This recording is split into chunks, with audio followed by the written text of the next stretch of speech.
Jedna rączka tutaj, zimny łokieć, pola kukurydzy cię mijają. We got losers. I jedziesz, człowieku.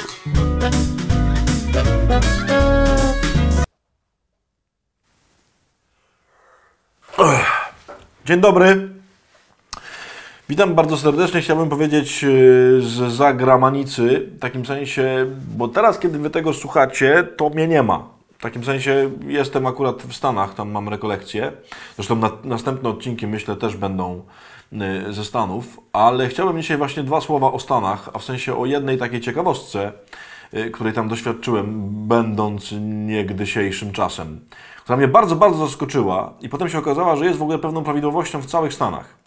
Otóż swego czasu, jak wylądowaliśmy, to było chyba z rok temu, miałem jakieś rekolekcje w Kalifornii i wylądowaliśmy w Los Angeles na lotnisku, to bardzo mnie zdziwiło, że kiedy jest to miejsce, gdzie się odbiera bagaże i tam jest taka ta taśma, gdzie walizki i plecaki jeżdżą, to miejsce na lotnisku w Los Angeles jest już za strefą bezpieczeństwa. Czyli w sensie ono jest w hali przylotów. I mnie to strasznie zaskoczyło, że jakby przeszedłem te wszystkie tam, te różne tam te drogi z samolotu przez lotnisko, przez jakąś tam tą paszportową tam security, w sensie, że sprawdzali tam, czy ja jestem karany, czy nie karany, czy jestem terrorysta, czy nie terrorysta.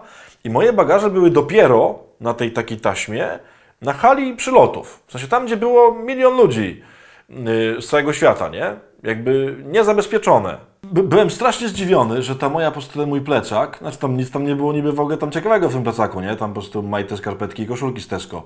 Ale że ten mój plecak tam jeździ po prostu po tej taśmie i tam jacyś ludzie po prostu tam z całego świata sobie tam patrzą, nie? Na te moje plecaki. I co się okazało, że wszystkie te pasy z bagażami po prostu są już za strefą bezpieczeństwa, po prostu w hali przylotów. I zamyślałem, kurde, ale w tym Los Angeles to jest jakieś takie śmieszne to lotnisko. I co się, słuchajcie, okazuje? No może nie we wszystkich, bo na wszystkich nie byłem, ale chyba, nie wiem, z 15 lotniskach w Stanach to już byłem. I prawie na każdym lotnisku tak jest. W sensie jest bardzo wiele lotnisk, gdzie te pasy są za strefą bezpieczeństwa. I to jest zupełnie normalne. W Polsce jakby to było, to pewnie, że tak powiem, tyle byśmy widzieli tych walizek, nie? W sensie by tam od razu jacyś goście się szczęli po prostu, że walizki przylatują w taki sposób i zanim by gościu przyszedł z samolotu po swoją walizkę, to już by ukradli. Ale potem zacząłem się tak rozglądać po różnych zwyczajach w Stanach.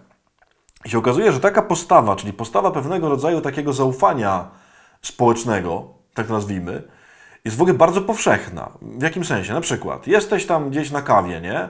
W jakimś Starbucksie czy tam w czymś innym, gdzie sobie pijesz kawę. No i na przykład w Polsce jest tak, że jak ja bym był w kawiarni i bym szedł się wysikać, nie?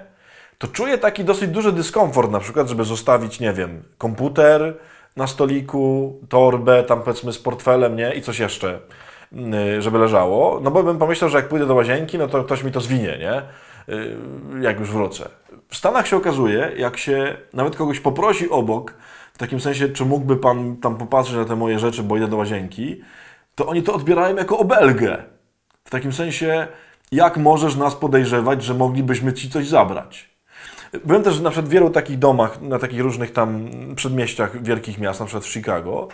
Przed domami, na przykład jak ktoś zamówi telewizor, nie? Albo PlayStation, albo coś tam i paczki przychodzą, nie? FedExem i to leży przed drzwiami. Po prostu paczka z telewizorem leży przed drzwiami. I normalnie to kurier zostawia i jest wiadomo, że nikt tego nie rypnie, nie? I to jest w ogóle przedziwne. Oczywiście na pewno są takie dzielnice, nie? Jakby to jasne, no to też widziałem, gdzie oczywiście jest niebezpiecznie, gdzie wiadomo, że takich rzeczy się nie zostawia. Ale w takim normalnym, że tak powiem, świecie amerykańskim to jest zupełnie oczywiste, że jest taka przestrzeń zaufania publicznego, że nie ukradną ci twojej własności, którą zostawiłeś, że jakby możesz zaufać nam, że uszanujemy twoją wartość. I mówię, na pewno nie wszędzie i nie zawsze, ale myślę, że w ogóle jest w tym coś ekstra. I nie chodzi mi o to tutaj, żeby teraz wywyższać kulturę amerykańską ponad wszelki świat. Nie, nie. Tylko, że akurat ten motyw w tej kulturze uważam jest super.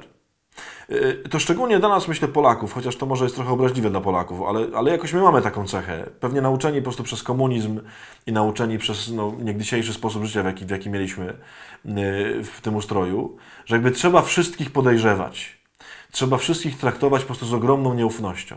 Otóż może dzisiaj, w związku z tą ciekawostką ze Stanów, zróbmy taki dzień, gdzie spróbujmy trochę zaufać. Ja wiem, że mamy oczywiście obawy, tak, zaufam i się na pewno przejadę. No to trudno, no to się przejedziesz. To może coś stracisz.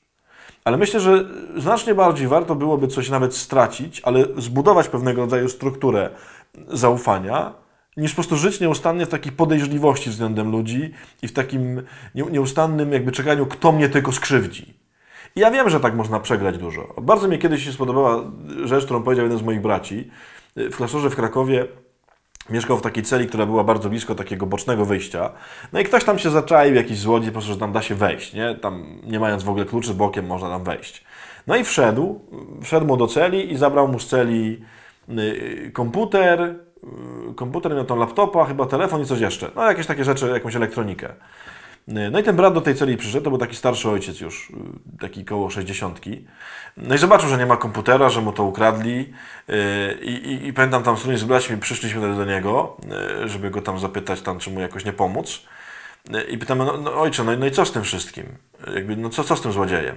A ten ojciec z takim zupełnym spokojem powiedział, no zabrał, no widocznie potrzebował.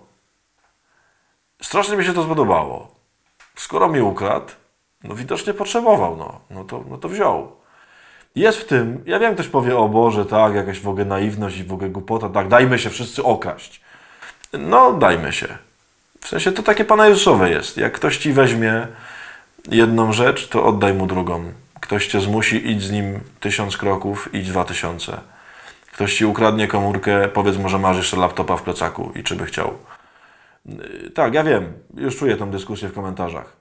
Ale może taki dzień dzisiaj. Oczywiście nie bezsensownego, głupiego, tak, wystawiania się na złodziei, tak? Chodzę z kasą wystającą z kieszeni i mówię, weźcie mi. Oczywiście, że nie. Ale może spróbujmy dzisiaj trochę takim przychylniejszym, mniej podejrzliwym okiem popatrzeć na ludzi obok nas. Tam są na pewno źli ludzie i są złodzieje, ale większa, ogromna część z nich to nie są tacy ludzie. I może warto by się od Amerykanów trochę tej cechy nauczyć. Cytat, bardzo prosty. Bardzo prosty, jak zawsze.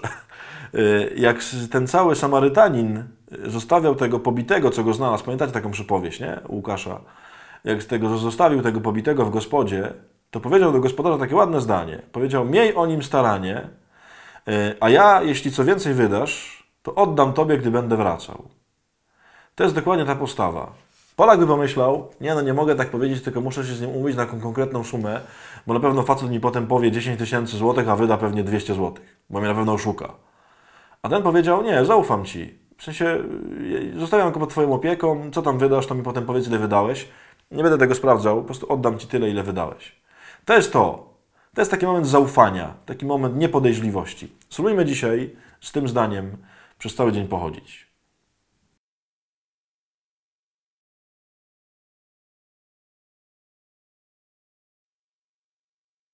Nie, no wiadomo, wiadomo, że są dziennicy, czy wiesz, no, jak kurka w Bronxie w Nowym Jorku zostawisz, to ci kurka nie tylko to skroją, tylko ciebie zabiją jeszcze, nie? Wiadomo, że tak, nie? Ale chodzi mi, że taką naszą normalną prowincję, nie? Że jak masz przedmieścia Stanów, to jest absolutnie oczywiste w ogóle, że zostawiasz wszystkie rzeczy, nie? To jest to rzucanie gazet, nie? Że jedzie w Ławiu na rowerze i tak... No, to jest to samo, nie? Nikt ci tego nie weźmie. Wiadomo, że leży, to jest twoje, nie? To jest w ogóle fajne w ogóle tam, że jest taki moment takiego, że ufam Ci.